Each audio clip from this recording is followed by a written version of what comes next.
plot of mass killing got urgent attention in Japan, at first. By Mari Yamaguchi, the Associated Press Tokyo AP, he wrote that he intended to kill disabled people and that his plot would benefit Japanese society. The facility where he worked was so unnerved, it confronted him. He quit the job and police sent him to a psychiatric hospital, but doctors deemed him safe to release 12 days later. In the months that followed, his former workplace increased security, adding cameras to watch the buildings where 150 mentally disabled people resided. But he was left alone, free, unmonitored. In the early morning darkness, Satoshi Uematsu entered the Yamayuri-en facility and killed or injured nearly a third of its patients within 40 minutes, Kanagawa prefectural authorities said. He turned himself in Tuesday morning about 2 hours after Japan's deadliest mass attack in the post-World War I era. Uematsu, 26, was known to his neighbors as a pleasant young fellow but is now seen as a monster grinning inside a police vehicle taking him to a district prosecutor's office Wednesday for questioning. The first apparent concerns were raised this year. After he was released in March from the psychiatric ward where he had been committed, he was free. His release was legally approved by Sagamihara, the city outside Tokyo where he lived and had worked. He was supposed to live with his parents for monitoring at a designated address, officials said, but that did not happen. Information of his release from the hospital wasn't fully shared among the authorities, said Yuji Kuroiwa, governor of Kanagawa prefecture. We need to examine how that happened. The first concern about Uematsu was raised in January when his colleagues spotted his tattoos, which in Japan are widely linked to yakuza crime syndicates. Yamayuri-en executives in early February made sure he hid them at work, said Katsuhiko Yoneyama, head of an organization that runs the facility. Officials also learned that Uematsu started telling his colleagues that disabled people should be all put to death. Kaoru Irikura, head of Yamayuri-en facility, told reporters Wednesday. Irikura also recalled the report of Uematsu scribbling on patients' hands, citing it as earlier sign of his lack of respect to the disabled. In mid-February, Uematsu also visited Parliament.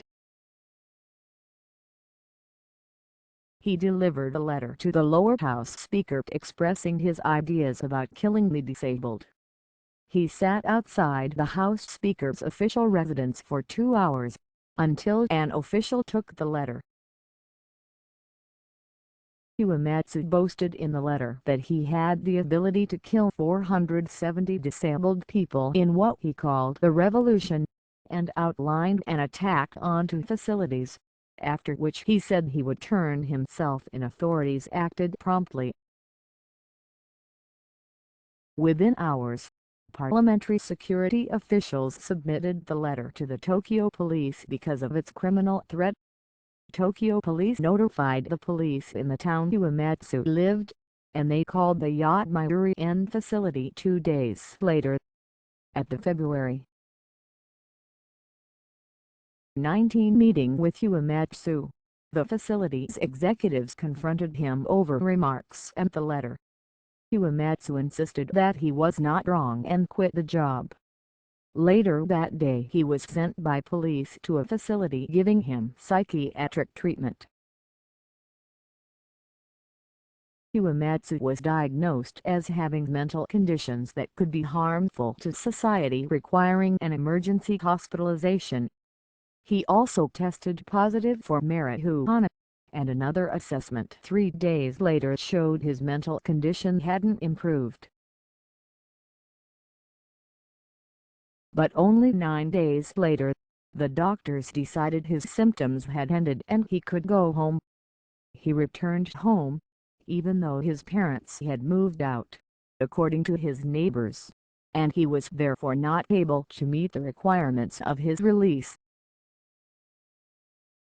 The city official in charge of mental health said his release was legally approved and there was nothing more they could do because continuing monitoring was tantamount to a human rights violation and unethical.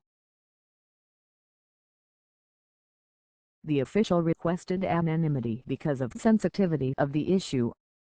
Experts say there could have been instances where officials could have prevented the disaster if authorities had used more caution. It would be desirable to establish a system that provides certain levels of monitoring, but that also creates the issue of privacy and prejudice. Yasuhiro Yuki, a social welfare expert at Shukutoku University, told the TBS television talk show, "We need to balance human rights and monitoring." At the Yamayuri-en, officials had been uneasy since Uematsu left. At the recommendation of local police, the facility installed 16 security cameras in March at the complex where the about 150 patients lived in 4 two-story buildings, each with automatic door locks. They added security guards during an event in June when outside guests visited the facility. But overall security at the facility was perhaps not enough. Kanagawa Prefecture Welfare Department official Shogo Nakayama said that the only security guard on night duty was allowed to sleep, and there were only 8 other caregivers, 1 on each floor. But Nakayama acknowledged the need to reconsider security at the facility and staff qualifications. "We do have to learn the lesson from what happened," he said. Follow Mari Yamaguchi on Twitter https://www. Twitter